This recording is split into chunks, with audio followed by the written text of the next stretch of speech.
Hello students, welcome to the online live class है। बच्चों, पिछली क्लास में हमने जो आपका लेस पे और मैथ्स पे के जो पहला और दूसरा क्वेश्चन है उसको कंप्लीट किया था।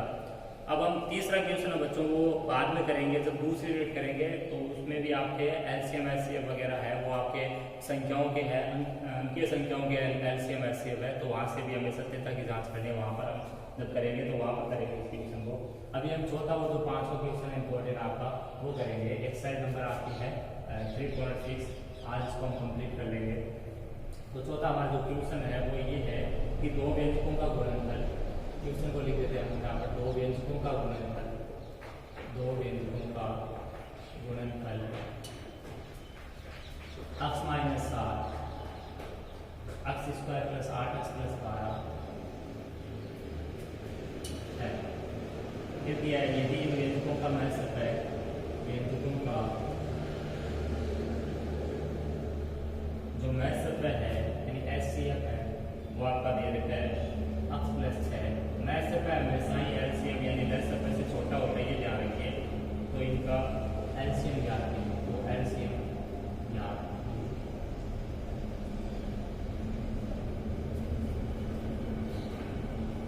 अब देखिए बच्चों, जब भी सवाल में आपके दो व्यंजकों का नाम बोल के उसमें चार चीजों में से तीन चीजें दे दे। चार चीजें कौन सी? एक होता आपका युवक्स यानी आपका पहला व्यंजक, एक होगा आपका वियक्स यानी दूसरा व्यंजक, फिर होता है उनका एलसीएम, फिर होता है उनका एचसीएफ।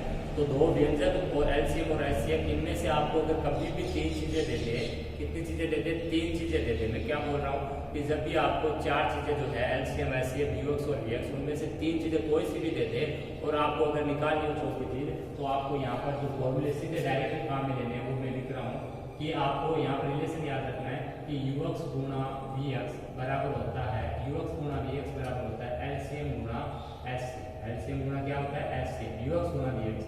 दूसरा, इसी से हम चार चीजें तो कितने सूत्र बना सकते हैं? यहाँ से हम चार सूत्र बना सकते हैं, एक तो आपको बना हुआ है। अब हमें अगर युवक्स चाहिए तो युवक्स चाहिए तो हम क्या करेंगे? एलसीएम गुणा एचसीएफ का जो मान होगा उसमें डायरेक्टली किसका भाग लगा देंगे? वीएक्स का। यही अगर हमें बच्चों वीएक्स चाहिए, क्या चाहिए? वीएक्स चाहिए, तो हम एलसीएम गुणा जो एचसीएफ है उसके मान में क्या करेंगे? युवक्स का भाग लगा देंगे। यही हमें अगर जो चाहिए वो है आपका एलसीएम का मान, तो हम क्या करेंगे? एलसीएम का मान ज्ञात करेंगे। तो इस चीज को आपकी बात बाएं तरफ रखेंगे, इसको दाएं तरफ। जो चीज हमें ज्ञात करनी है वो हमें बाएं तरफ रखेंगे। जैसे एलसीएम ज्ञात करनी है तो ये वाला पद आपकी बात इधर ले लेंगे, इसको उधर लिख लेंगे। तो एलसीएम बराबर क्या आ जाएगा?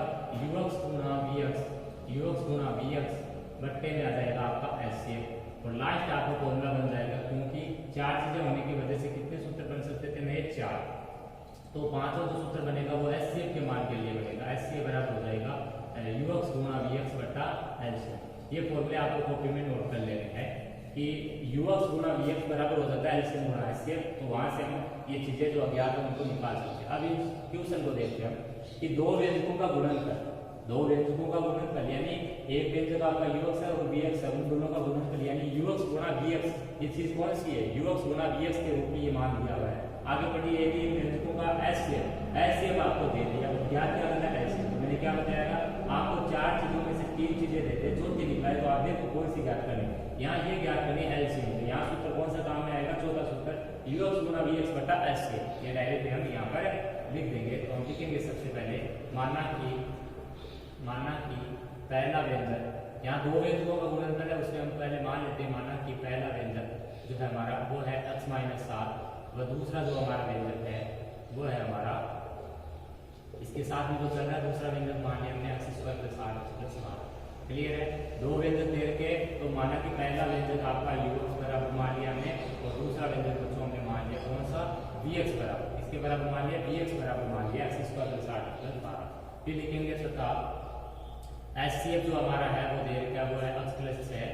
वह एलसीएम हमें क्या करना है? इस सवाल में ज्ञात करना है, एलसीएम हमें पूछा गया है। तो हम लिखेंगे कि हम जानते हैं कि हमें एलसीएम का डायरेक्ट फॉर्मूला लगाना है। एलसीएम बराबर हो जाएगा युवक्स गुणा वीएक्स बट्टे में आ जाएगा एचसीएफ, युवक्स गुणा वीएक्स बट्टा एचसीएफ। अब इसमें हमें क्या करना है? मान रखना है। क्या रखना है? मान रखना है। तो हमें यहाँ पर मान रखना है। मान रखने के बाद में अब हमें इसे सरल करना है। तो पहले मान लिख लेते हैं यहाँ पे, इसका मान लिखना है। देखिए बच्चों, मान यहाँ पर एलसीएम बराबर जो निकलेगा वो यूएक्स का मान जो है यहाँ पर देख के रखिए आप x माइनस 7, वीएक्स का मान जो है आपका x square plus 8x plus 12 और एलसीएम का जो मान है आपका वो है सॉरी एचसीएफ का जो मान है वो आपका x प्लस 6। अब एक चीज समझिए आप कि जब भी आप यहाँ 4 चीजों में से 3 चीजें दे दे और चौथी चीज निकाले तो यहाँ पर आपके जो भी चीजें हैं वो एक रेखीय गुणनखंड प्रदान किया हुआ हो ऐसा होना चाहिए। जैसे ये एक रेखीय गुणनखंड कोई दिक्कत नहीं, ये एक रेखीय गुणनखंड कोई दिक्कत नहीं, लेकिन ये एक रेखीय गुणनखंड नहीं है तो हमें हर हाल में क्या बनाना होगा इसको रेखीय गुणनखंड। रेखीय गुणनखंड करने के लिए हमें इसके क्या करने होते हैं गुणनखंड, इसके क्या करने पड़ते हैं गुणनखंड। और गुणनखंड आपको पता है द्विघात आपका बहुपद या बीजीय व्यंजक है तो उसके गुणनखंड कैसे करने हैं, टुकड़े करने मध्य पद के बीच में 8 है तो 8 बनाना, गुणा करने पर 12 गुणा 1 यानी 12 बनना है। तो 12 कैसे बन सकता है, 12 1 और 12 से बन सकता है, लेकिन 1 और 12 से 8 नहीं बनेगा। फिर 2 और 6 के गुणा से 12 बन सकता है, 2 और 6 से आपका 8 भी बन सकता है। तो 2 इसके जो गुणनखंड होंगे वो 2 और 6 हो जाएंगे। कितने हो जाएंगे, 2 और 6। अब इसमें शुरू में 2 आखिर के 2 में क्या करना है बच्चों, कॉमन लेना है। तो इसमें x कॉमन लिया मैंने, x प्लस 2, यहाँ पर 6 कॉमन लिया तो x प्लस 2। अब इसमें x माइनस 7 ये x प्लस 2 फिर कॉमन आ जाएगा और ये बच जाएगा x प्लस 6। इस टाइप से हमारे यहाँ पे इसके क्या हो जाते हैं, गुणनखंड हो जाते हैं। और बट्टे में इससे क्या चल रहा है वो लिखते रहिए आप, x प्लस 6। इसके बट्टे में क्या चल रहा है, x प्लस 6 चल रहा है, ये लिख लीजिए x प्लस 6। अब देखिए ऐसा करते हैं आपके एक में एक गुणनखंड या एक से ज्यादा भी हो सकते वो आपके कट जाएंगे। जो बच्चा है उसको लिख लीजिए एक बार x माइनस 7 x प्लस 2 और इनको आपस में क्या कर लीजिए, गुणा कर लीजिए। तो इनको गुणा आप कर सकते हो आराम से। तो ये बनेगा x का x से गुणा x स्क्वायर, x का 2 से गुणा 2x, x का 7 से गुणा 7x, माइनस का 7 का 2 से गुणा माइनस का 14। 2 और 7 हल होकर कितना देगा, माइनस का 5, माइनस 5x माइनस 14। तो आपका एलसीएम जो है अर्थात एलसीएम बराबर कितना बना, x square minus 5x minus 14। कितना बना बच्चों, x square minus 5x minus 14। अब हमारा जो अंतिम क्वेश्चन है वो आपका इंपॉर्टेंट क्वेश्चन है, एग्जाम में आपको इस टाइप के क्वेश्चन देखने को मिल सकते हैं, तो इसको जरा गौर से समझिएगा।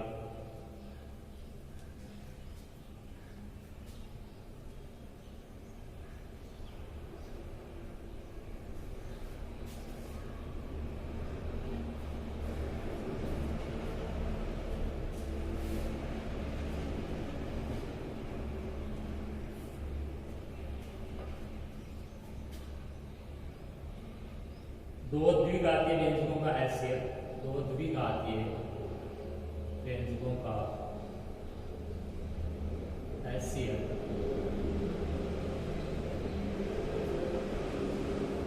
एलसीएम x माइनस 5 तथा यहाँ पर एक नामक क्रमश है, क्रमश का मतलब है ये कंटिन्यू जो है आपको लेना है। पहला मान एचसीएफ दूसरा LCM x cube minus 19x minus 30। दोनों व्यंजकों को हमें ज्ञात करना है। क्या करना है, दोनों व्यंजक ज्ञात करने आपके। तो ये खासा थोड़ा इंपॉर्टेंट सवाल है। इंपॉर्टेंट क्यों है इसका रीजन भी अभी आपको समझ में आ जाएगा। देखिए ये इंपॉर्टेंट इस वजह से बच्चों की इसमें आपके जो है 4 चीजें होती है आपके एलसीएम एचसीएफ यूएक्स और वीएक्स, उनमें से 3 चीजें देखने पर हम चौथी चीज आराम से निकाल सकते हैं। बस हमें करना क्या है, सबको एक रेखीय गुणनखंड करके उनको आपस में एक दूसरे से काट लेना होता है, बच्चे का उसको कोस से गुणा कर लेना। ये हमने सीख लिया पिछले के।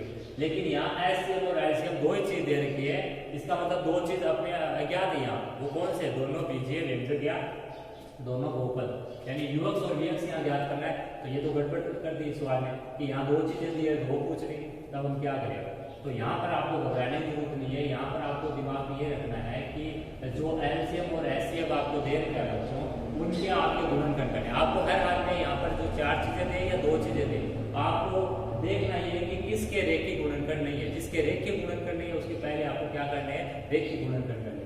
और रेखीय गुणनखंड करने के लिए आपको बहुपद देखना कौन सा है। द्विघातीय है तो आप गुणनखंड करके कर सकते हो, कोई दिक्कत नहीं आएगी। लेकिन बहुपद अगर बच्चों त्रिघातीय, चतुर्थघातीय, पंचघातीय, षटघातीय ये अगर इस टाइप का आता है तो वहां पर आपको गुणनखंड करने में प्रॉब्लम आती है। वहां प्रॉब्लम कैसे सोल्व आउट कर सकते हैं कि वहां पर हमें जो शून्य का जो रूल सीखा था हमने कि इसके शून्य ज्ञात करने हैं और इसके शून्य जो है वही आगे जाकर क्या बनाते हैं, इसके गुणनखंड। तो यहाँ पर हम इसको थोड़ा सा देख लेते हैं एक बार। तो हम सबसे पहले लिखेंगे दिया गया है, जो चीज दे रखी है उसको लिख लेते हैं हम दिया गया आपको कि HCF बराबर x माइनस 5 और LCM जो आपको दे रखा बच्चों वो दे रखा है x³ माइनस 19 x माइनस 30। अब इसमें करना क्या है कि जो आपका यहाँ पर सबसे लास्ट में जो संख्या होती है अचर संख्या कितनी है यहाँ पर 30। तो अब आपको त्रिघातीय बीजीय व्यंजक है इसके गुणनखंड करने, तो इसमें गुणनखंड करने की ट्रिक क्या है कि लास्ट में जो संख्या उसको देखिए। ये काम आपको सबसे पहले ये करना है कि यहाँ पर 30 के गुणनखंड करने, 30 के क्या करेंगे हम गुणनखंड। यहाँ पर x³ माइनस 19 x माइनस 30 में 30 के गुणनखंड करने, किसके गुणनखंड करेंगे हम 30 के। तो बच्चों देखिए किसी भी जो न्यूमेरिकल संख्या है अंकीय संख्या उसके गुणनखंड में आपके एक तो संख्या हमेशा ही एक आएगी, एक 30 आएगी, एक तो खुद आएगा, एक आएगा। शुरुआत यहाँ से एक से होगी, लास्ट संख्या वो खुद ही हो जाएगी। बाकी संख्या आपको सोचनी पड़ेगी कि किसका किसका इसमें भाग जाएगा। तो यहाँ पर एक आपका ये इस टाइप से शाखाएं बन जाएगी, पेड़ की एक ट्री डायग्राम बन जाएगा। तो इसमें 30 में 2 का जाएगा, 30 में 3 का भी जाएगा, 4 का नहीं जाएगा, 5 का जाएगा, 6 का जाएगा, 7 का नहीं जाएगा, 8 का नहीं जाएगा, 9 का नहीं जाएगा, 10 का जाएगा। तो 10 भी ले लिया मैंने। 10 के बाद में 11, 12, 13, 14, 15, 15 का जाएगा, लास्ट 30 का जाएगा, खत्म। अब इसमें सबके आपको क्या लगा देना, plus minus plus minus plus minus plus minus plus minus plus minus. इसका मतलब है कि 30 के ये आपके गुणनखंड हो सकते हैं क्या क्या, 1, 2, 3, 5, 6, 10, 15 और 30। अब आपको इनमें से क्या लेना है, कैसे करना है वो सीखना है।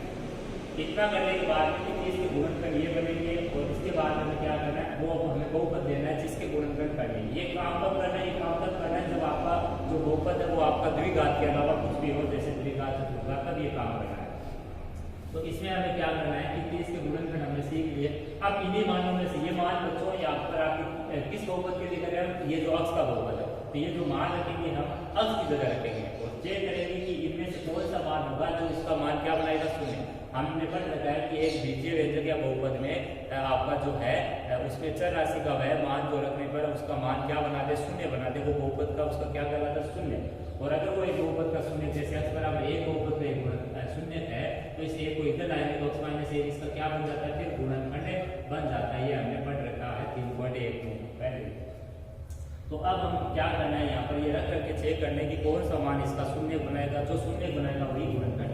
अगली चीज यहाँ पर देखिए वो जो है वो ये है कि इसकी उच्चतम घात कितनी है, इसकी उच्चतम घात कितनी बच्चों 3। तो इसमें आपके 3 ही शून्य होंगे, जितने बहुपद की हाइट घात होती है उसके शून्य होते उतने उसके क्या होते हैं, गुणनखंड। तो यहाँ पर आपको ये जो मान है वो रख करके चेक करने, जिससे शून्य बने। मान लीजिए +1 से बन गया, फिर -1 है उससे भी बन गया, फिर +2 है उससे भी बन गया। तो आगे के मान आपके लिए अगर फालतू हो गए उनको रखना ही नहीं है, आपको बस वो 3 मान चाहिए जो इसके शून्य है वो बना दो। और हमें यहाँ पर करना क्या है, यहाँ एलसीएम जो मान है, एलसीएम बराबर x³ माइनस 19 x माइनस 30। इसमें सबसे पहले शुरुआत करनी क्या रखने की, x बराबर a, ठीक है। लेकिन मैं एक चीज बता देता हूँ आपको, ये जो काम है कि अब जो रखने का काम है वो रखने करके देखना है कि कौन सा मान रखने से आपका डायरेक्टली आपको पता चल जाए कि आपका इसका मान शून्य बनाएगा। तो देखिए आप रखने रख के देखिए कि 1 से आपका शून्य नहीं बनेगा, मैं पहले बता देता हूँ। -1 जब रखोगे तो उससे भी नहीं बनेगा। तो आपको किससे बनेगा, 2 से आप रख के चेक करना, 2 से क्या बन जाएगा, शून्य बन जाएगा, वो चेक करना। तो 2 से भी नहीं बन रहा है, -2 से बन रहा है। किससे बन रहा है, माइनस का जो 2 है उससे बन रहा है। तो आपको डायरेक्टली यहाँ फेर कॉपी में 1 नंबर आपको यहाँ x बराबर कितना रखना है, डायरेक्टली -2 रखना है। तो -2 से अगर इसका शून्य बन जाएगा तो x + 2 इसका क्या बन जाएगा, फिर गुणनखंड। तो x बराबर -2 हम रखेंगे, -2 का क्यूब माइनस 19 -2 माइनस का 30। ये आ गया -8, ये हो गया प्लस का आपका 38 और ये माइनस का 30। तो -38 + 38 कितना हो गया बच्चों, इकट्ठे आप आगे 0। तो कहने का मतलब है अर्थात x बराबर -2 एक इसका एक शून्य है, क्या है, x बराबर -2 एक इसका शून्य है, तब x + 2 एक गुणनखंड है। x + 2 इसका क्या हो गया बच्चों, एक गुणनखंड हो गया। शून्य जो बनता है वही आगे जाके क्या बनता है, गुणनखंड। अब हमें इसी प्रकार से क्या करना है बच्चों, इसी प्रकार से हमें आगे के गुणनखंड आगे के शून्य बनाना। तो 2 से बन गया, -2 से बन गया। अब हमें 3 से चेक करना है, रफ कॉपी में पहले चेक कर लो, जिससे बने उसी को फेर कॉपी में आप ले लो। क्या करो, उसी को फेर कॉपी में फिर उतार लो। तो यहाँ पर देखने को पता चल रहा है कि आपका 3 + 3 से नहीं बनेगा, दरअसल किससे बनेगा, माइनस के जो 3 है उससे बन जाएगा। तो x बराबर में क्या रखना है, पुनः 2 नंबर, पुनः x बराबर -2 -3 रखने पर, जब x का मान -3 रखेंगे तो कितना आएगा, -3 का क्यूब -19 -3 माइनस का 30, ये बन जाएगा माइनस का 27, ये प्लस का 57, ये माइनस का 30, मिलके बन जाएगा -57 + 57 बराबर कितना, 0। इसका मतलब है कि आपका जो ये x बराबर जो है -3, x बराबर -3 बहुपद का क्या हो गया, अच्छा x बराबर -3 बहुपद का एक का शून्य है, बहुपद का क्या है, शून्य है। तब -3 को इधर लाएंगे खींच के तो x + 3 हो जाएगा, x + 3 इसका क्या हो जाएगा, इसका एक गुणनखंड, इसका एक क्या होगा, गुणनखंड होगा। दो हमने गुणनखंड, दो शून्य बने तो दो गुणनखंड बन गए। अभी हमें तीसरा और बनाना है, तो तीसरा बनाने के लिए अब हम किस पे जाएंगे, 5 पे। तो देखिए 5 अगर प्लस का हम रखे तो 5 प्लस का रखेंगे तो यहाँ पर बन रहा है -5 से नहीं, प्लस के 5 से यहाँ पर ये चीज यहाँ पर बन रही है। तो यहाँ पर आपके +5 से बन रहा है पहले, तो +5 रखिए। अब आप फिर लिखेंगे 3 नंबर, x बराबर 5 रख लें। 5 किसका रखा मैंने, प्लस का रखे, ध्यान रखें। 5 का क्यूब -19 × 5 माइनस का 30, अंक कीजिए इसको 125, 5 का क्यूब ये 95 - 30, ये हो जाएगा 125 - 125 यानी कितना में 0, अर्थात x बराबर 5 बहुपद का क्या है, गुणनखंड है। बहुपद का क्या बच जाएगा, गुणनखंड है। तब x - 5 एक शून्य है, x - 5 इसका फिर क्या है, शून्य है। अब हमने यहाँ पर तीनों इसके क्या निकाल लिए, शून्य निकाल लिए और तीनों इसके गुणनखंड भी निकाल लिए। तो अब हमें यहाँ ध्यान रखना है कि जो आपके जो ये गुणनखंड बने हैं, अर्थात हम लिख सकते हैं, अर्थात एलसीएम जो आपका बना है x³ - 19 x - 30, उसको हम क्या लिख सकते हैं, इसको हम लिख सकते हैं, इसका गुणनखंड किया हमने तो x + 2 आया, और इन सभी गुणनखंडों को हमें क्या करना है, गुणा करना है। तो x + 2 x + 3 और लास्ट क्या बना हमारा x - 5, यानी ये मान आपका किसके बराबर हो गया, x³ - 19 x - 30 बराबर x + 2 x + 3 x - 5।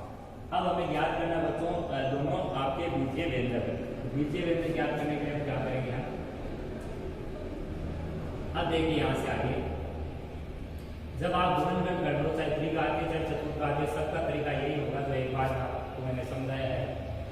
पुनः हम लिखेंगे, पुनः HCF बराबर x - 5 है हमारा, और LCM बराबर हमारा क्या बन गया, LCM हमारा बन गया बच्चों x + 2 x + 3 x - 5। अब UX और VX निकालने का तरीका सीखिए। अब UX कैसे आएगा, UX क्या है, यहाँ पर आपका पहला बीजीय व्यंजक होगा। तो आपको दिमाग में 2 लाइनें लिखनी है, वो आपको कॉपी में नोट कर लेनी, जैसा मैं बोल रहा हूँ कि HCF का जो मान होता है बच्चों, HCF का जो मान होता है वो दी गए संख्याओं के अंदर होता है। UX और VX के अंदर किसका मान होगा, HCF का। और जो LCM होता है, LCM जो आपका होगा वो संख्याओं के अंदर स्थित होता है। कैसे, जैसे 4 और 8 है तो उसका जो HCF आएगा आपका बच्चों वो 4 आएगा, और 4 के अंदर भी है, 4 8 के अंदर। तो आप कह सकते हो HCF का मान संख्याओं के अंदर स्थित होता है। लेकिन यही हम इनका LCM याद करेंगे तो LCM आएगा 8, और 8 जो है उसके अंदर ये संख्या स्थित होगी, है ना। ये 4 और 8 दोनों के दोनों किसके अंदर स्थित होगी, 8 के अंदर। आप कह सकते हो HCF का जो मान है वो संख्याओं के अंदर स्थित होता है, और LCM में क्या होगा कि LCM में जो संख्याएं जो दे रखी होती है हमें, वो आपके मान के अंदर स्थित होगी, LCM के मान के अंदर। LCM के मान के अंदर संख्याएं मौजूद होती है, और HCF का मान खुद जाकर किसके अंदर मौजूद होता है, संख्याओं में। तो देखिए x - 5 x - 5 दोनों में यहाँ पर कॉमन है, तो कहने का मतलब है कि जो कॉमन है वही तो आपका HCF बन सकता है। तो यहाँ पर HCF आपको क्या है, x - 5, और जो कॉमन चीज है आपको पता है वो किसके अंदर स्थित होगी, जो कॉमन है। जैसे 4 और 8 का HCF 4 आया, तो 4 किसके अंदर था, 4 आपका 4 के अंदर भी था, 8 के अंदर। तो अब आपको जब यहाँ पर UX और VX लिखना है तो हम लिखेंगे दोनों यहाँ UX बराबर, UX आपका कौन सा होगा, जो बीजीय व्यंजक एक जो बनेगा वो इन दोनों में से जो कॉमन है उससे बनेगा, और उसमें UX में आपको x - 5 लेना है, और VX है उसके मान में आपको क्या लेना है, x - 5। कहने का मतलब है कि आपको यहाँ पर जब HCF और LCM दिया हुआ है और UX और VX लिखना है, तो जो चीज कॉमन है वो देखिए पहले उसको UX को भी दे दीजिए, उसको VX को भी दे दीजिए, क्योंकि UX और VX के पास में वो है, तभी तो आपका उनसे क्या बन सकता है, HCF बन सकता है। क्योंकि जो HCF है वो दोनों के अंदर मौजूद होगा। ये एलसीएम है वो दोनों के अंदर मौजूद होगा। तो यूएक्स बराबर आपको क्या लिखना है x माइनस 5, यूएक्स बराबर क्या लिखना है x माइनस 5 और वीएक्स में भी क्या लिखना है x माइनस 5। फिर आपको क्या लिखना है कि जो दूसरा जो मान है बच गया यानी ये और ये x माइनस 5 दोनों को मिल गया। अब ये जो बचे दो कोष्टक यानी दो गुणनखंड उनको इक्वली हम क्या कर देंगे, दोनों को दे देंगे, एक को x प्लस 2 दे देंगे, एक को x प्लस 3 दे देंगे। इनमें किसी को भी दिया जा सकता है, x प्लस 2 इसको दे दो तो x प्लस 3 इसको, क्योंकि दोनों को एक जैसा x माइनस 5 मिल चुका है। अब यहाँ पर कोष्टक गुणा करना है तो ये बन जाएगा x square plus 2x minus का 5x और माइनस का 10, इसको हल कीजिए तो x square minus 3x minus 10, अर्थात हमारा पहला जो बीजीय व्यंजक आएगा ux बराबर वो ये है। दूसरा बीजीय व्यंजक जो vx आएगा आपका कोष्टक गुणा कीजिए 3x माइनस 5x माइनस 15, ये बन जाएगा x square minus 2x minus 15, अर्थात vx बराबर हमारा कितना बन गया x square minus 2x minus 15। तो इस टाइप के जो क्वेश्चन है बच्चों वो हमारे एग्जाम में पूछे जाते हैं। तो अब आप यहाँ पर ध्यान ये रखना है कि जब आप हमें दो अपने एलसीएम और एचसीएफ देते हो यूएक्स यूएक्स निकालने तो हमें सबसे पहले रैखिक गुणनखंड बनाने हैं, वो आपका तरीका आती होगा तो उसका तरीका मैंने बताया, वहाँ रख करके देखने होंगे।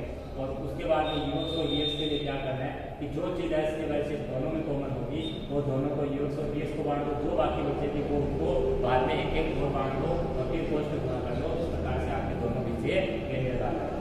इस टाइप का जो क्वेश्चन है बच्चों आपके वो विविध में भी है, विविध में मैं बता देता हूँ आपका जो 22वां और 23वां क्वेश्चन है वो इसी टाइप के जो आज मैंने कराए। ठीक है बच्चों, तो इन क्वेश्चनों को आपको घर पे करना है, विविध आपको खुद से करनी है, जहाँ प्रॉब्लम आएगी वो पूछते रहिए। तो आज की इस क्लास में इतना ही, धन्यवाद।